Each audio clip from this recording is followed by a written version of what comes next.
मुरली अमृत की धारा है धारा, जो देती दुखों से किनारा।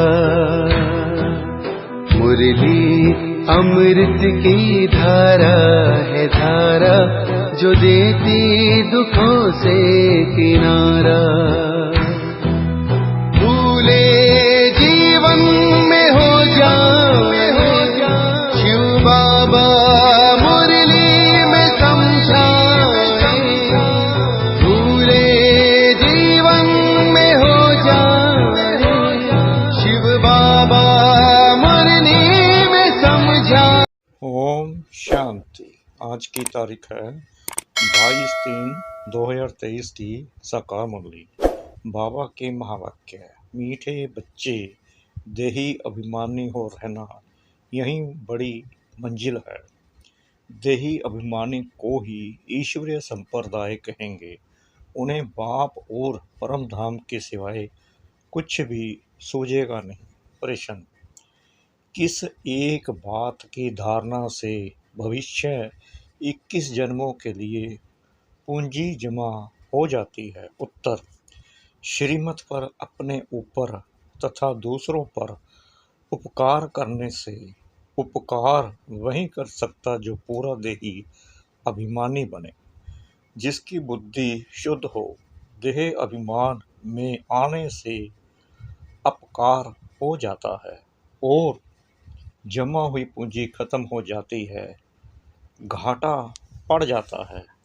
क्रोध का भूत भी अपकार कराता है, इसलिए अपना स्वभाव बहुत मीठा बनाना है। गीत, यह कौन आज आया? ये कौन आज आया सवेरे सवेरे,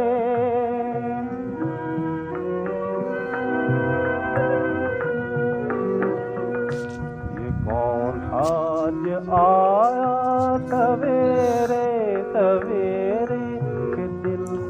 ओम शांति। जब परमात्मा बाप आकर के जीव आत्माओं से मिलते हैं तो जीव आत्मा को अपना जीवपना भूल जाता है। उनको निश्चय हो जाता है कि हम आत्मा हैं और परमपिता परमात्मा की संतान हैं। बाकी जो कुछ हम देखते हैं, यह देह सहित देह के सर्व संबंधी आदि, यह तो याद रहना ही नहीं है। बाप आते ही हैं बच्चों को वापस ले जाने के लिए। तुम चौंक उठते हो, यह क्या होता है? ब्रह्मा की अंधियारी रात पूरी हो सवेरा होता है। देह सहित देह के जो भी संबंध हैं वह टूट जाते हैं, तो चौंक गए हैं कि क्या हो गया है। यह पुरानी दुनिया देखने में नहीं आती, बस बाप और परम धाम ही सोचता है। यह वंडर है ना, परंतु बाप को पूरा ना पहचानने के कारण, बुद्धि योग ना लगने कारण देह अभिमान पूरा मिटता ही नहीं है। उनको हम बंदर संप्रदाय कहते हैं। जब देही अभिमानी बने तब ईश्वरीय संप्रदाय कहे। बंदर संप्रदाय का नारद के रूप में दृष्टांत है। वह भी भगत था, झांझ बजाता था। उनको बाप ने दिखाया कि देखो, तुम बंदर संप्रदाय हो तो देही अभिमानी हो, रहना बहुत मुश्किल है, बड़ी मंजिल है, भल पवित्र बनते हैं। ऐसे अच्छे और बुरे मनुष्य तो होते ही हैं। अब सन्यासी घर बार छोड़ते हैं, पवित्र बनते हैं। जो घर बार नहीं छोड़ने वाले हैं, गृहस्थी वह जाकर उन्हों को अपना गुरु बनाते हैं। कलियुगी दुनिया के सभी मनुष्य मात्र नास्तिक निधन हैं।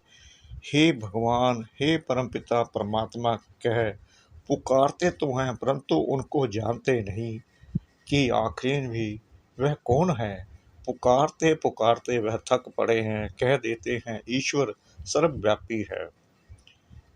बंदगी भी करते हैं परंतु जानते नहीं, यह तो समझने की बात है। भगवानुवाच, गीता में भी भगवानु बाच है ना। यह है आसुरी संप्रदाय।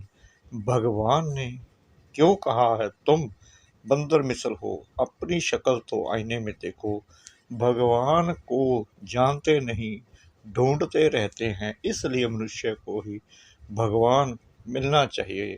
ढूंढते हैं परंतु मिलते नहीं। तो जब भगवान आए तब आकर अपना परिचय दे। गीता में पूरा परिचय है। कहते हैं मैं रुद्र हूँ, मुझ रुद्र ने यह ज्ञान यज्ञ रचा है। अगर कहे श्री कृष्ण ने रचा तो कहे मैं श्री कृष्ण तुमको राजयोग सिखाता हूँ, परंतु श्री कृष्ण ज्ञान यज्ञ होता ही नहीं। यह तुम बच्चे ही जानते हो, बाकी तो सब मनुष्य मात्र आयरन एज्ड है, मुख से पत्थर ही निकालते रहते हैं। झूठ बोलने वाले के लिए कहते हैं इनका मुंह काला है। जब संन्यास धर्म की स्थापना होती है उस समय सृष्टि रजो है, तो भारत को पवित्रता में थमाने लिए यह पवित्र धर्म की स्थापना होती है। उनको रजोगुणी सन्यासी कहा जाता है। संन्यास जरूर करते हैं परंतु रजोगुणी वह कोई सतो प्रधान नहीं है। जब भारत कामचिता पर चढ़ने से जलना शुरू हो जाता है तब ड्रामा में इस संन्यास का भी पाठ है। उनको कोई सहज राजयोग नहीं कहेंगे, वह भगवान ने ही सिखाया था। वे तो भगवान को ही नहीं जानते। यह बड़ी भारी भूल कर दी है जो श्री कृष्ण को द्वापर में ले गए हैं।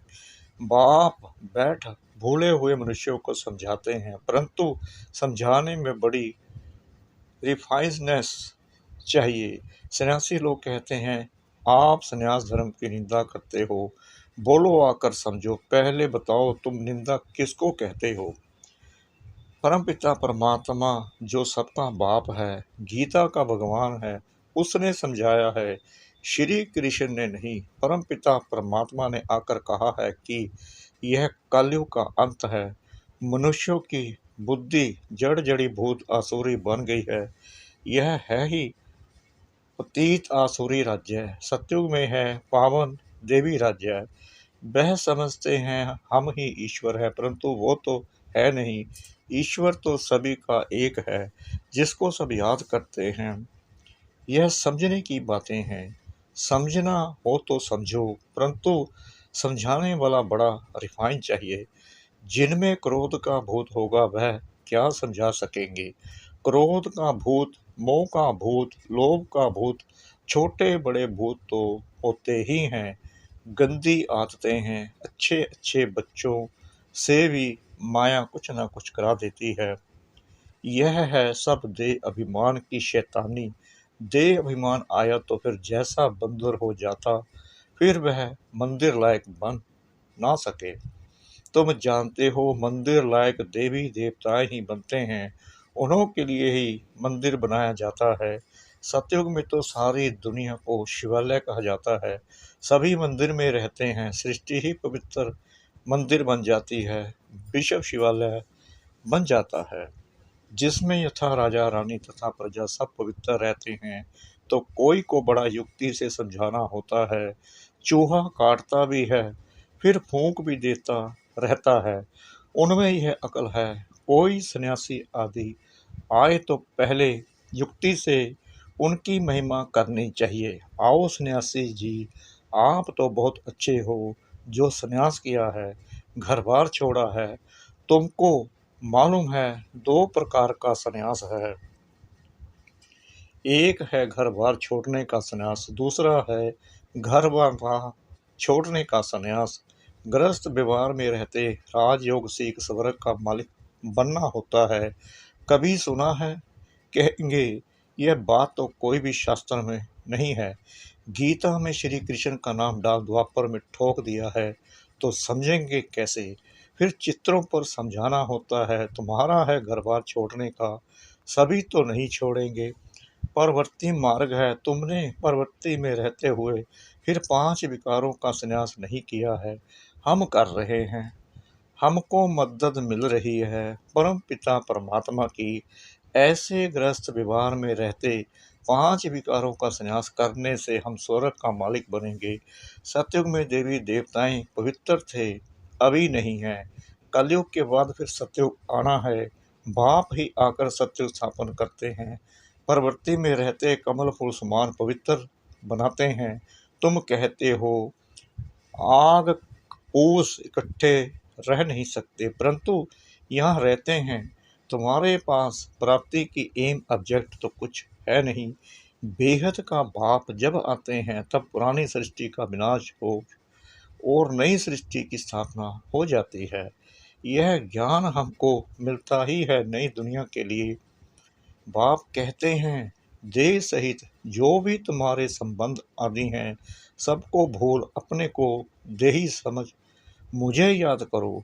यह हमारा राजयोग है सतो प्रधान। अब तो है तमो प्रधान, फिर तमो प्रधान से सतो प्रधान सृष्टि जरूर बननी है। सतो प्रधान बनाने वाला रचयिता बाप ही ठहरा। हम उस बेहद के बाप से यह सीख रहे हैं। भगवान एक है। ब्रह्मा विष्णु शंकर को भी देवता कहा जाता है। उनसे नीचे तबके वालों को मनुष्य कहा जाता है। भगवान रहते ही हैं परम धाम में। हम आत्माएं भी वहाँ रहती हैं। ऐसे रिफाइननेस से समझाना है, परंतु योग पूरा नहीं है तो धारणा नहीं होती है। बाबा जो समझाते हैं वह किसको याद थोड़ी पड़ता है। बल कोई बच्चे कहें हम याद करते हैं, परंतु बाबा मानते नहीं। अगर तुम याद करते हो तो बुद्धि शुद्ध होनी चाहिए और धारणा अच्छी होनी चाहिए। धारणा है तो फिर करानी भी है, उपकार करना है। तुम जानते हो बाप आकर सब पर उपकार करते हैं। माया रावण अपकार करते हैं। बाप आकर एक ही बार इतना उपकार करते हैं जो 21 जन्म हमारा उपकार हो जाता है। उपकार कहो अथवा कृपा आशीर्वाद आदि जो कहो, द्वापर में फिर अकृपा शुरू हो जाती है। रावण अपकार करते हैं। श्रीमत से ही तुम कोई का भी उपकार कर सकेंगे। फिर देह अभिमानी बना तो अपकार करना शुरू कर देंगे। उपकार करने से भविष्य 21 जन्मों के लिए पूंजी जमा होती है। अपकार करने से जो जमा हुआ होता वह भी खत्म हो जाता है। जबकि उपकार करना जानते हैं तो करना है, उपकार करना नहीं जानते हैं तो जरूर अपकार ही करेंगे। आसुरी मत पर मनुष्य हर एक दो पर अपकार ही करते हैं। काम कटारी चलाते हैं। बाप को भूला, उपकार करना भूला तो वह फिर अपकारी जरूर बनेगा। सेकंड में उपकार, सेकंड में फिर अपकार कर देते हैं। अच्छे अच्छे बच्चे कितने उपकारी थे। उपकार करने की शिक्षा जानते थे।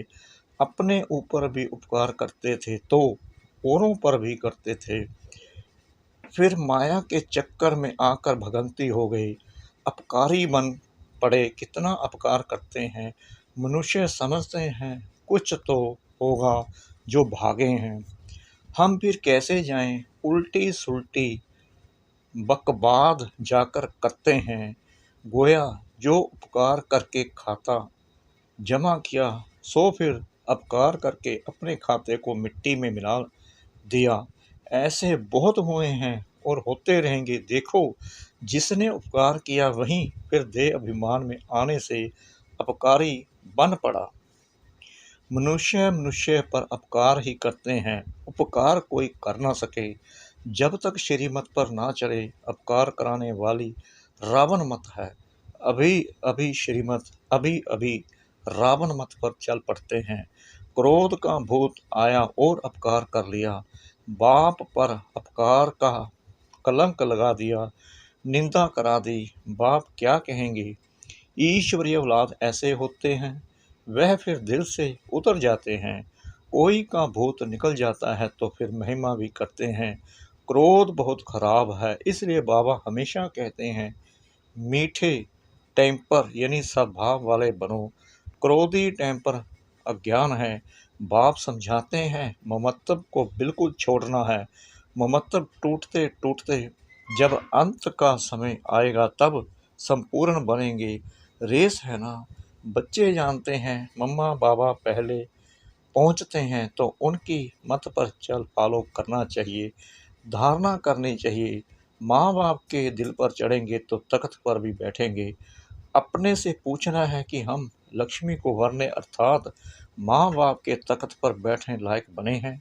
अगर समझते हैं हमारे में क्रोध है तो वह कभी दिल पर चढ़ नहीं सके, ना भविष्य में महाराजा महारानी बनेंगे। कदम कदम श्रीमत पर चलना है। अगर ट्रेटर बन पड़े तो आकर चंडाल बनेंगे। हूबहू कल्प पहले वाली बातें बाबा रोज रोज सुनाते रहते हैं, उनमें कहाँ भी फर्क नहीं पड़ सकता। कितना ज्ञान का नशा रहना चाहिए, परंतु जो सर्विस पर होंगे उनको रहेगा। जो जैसी सर्विस करते हैं उनको फल जरूर मिलता है। नंबर 1 है नॉलेज देना, उसमें बहुतों को सुख दे चक्रवर्ती बनाना है, औरों को बनाएंगे। सर्विस की युक्तियां तो बहुत अच्छी बताई जाती हैं, कहाँ भी सर्विस हो सकती है। फिर करके 100 में से 1 जगेगा, मेहनत का काम है। ऐसे ऐसे रात दिन बाबा का विचार सागर मंथन चलता है। अनेक प्रकार के विचार चलते हैं, कितने विघ्न पड़ते हैं। विश्व को पवित्र स्वर्ग बनाना है, उसके लिए अथाह ख्यालात चलते हैं। ख्यालात करते करते रात से सुबह हो जाती है। इसलिए गाया हुआ है, नींद को जीतने वाले बाबा को कभी कभी तो नींद ही नहीं आती। बच्चों को विश्व का मालिक बनाना है तो इतना फिक्र रहता है। तुम बच्चों को भी इतना फिक्र रहना चाहिए कि हम श्रीमत पर कहाँ तक चलते हैं। बाप दादा संग हम बच्चों को ही कुल्हा यानी कंधा देना है। सारी पुरानी दुनिया को रवाना करना है। अच्छा, मीठे मीठे सिखला दे बच्चों प्रति माता पिता बाप दादा का याद प्यार और गुड मॉर्निंग। रूहानी बाप की रूहानी बच्चों को नमस्ते। हम रूहानी बच्चों की रूहानी बाप दादा को श्रद्धा भरी प्रेम भरी नमस्ते। शुक्रिया बाबा, शुक्रिया बाबा, शुक्रिया बाबा, इस मीठी मीठी मीठी मुरली के लिए। धारणा के लिए मुख्य सार।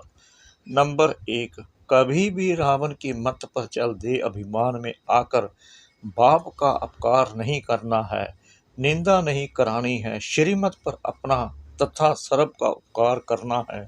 नंबर 2, क्रोध का भूत प्रवेश होने नहीं देना है, बहुत मीठा सा भाव बनाना है, युक्ति से सेवा करनी है।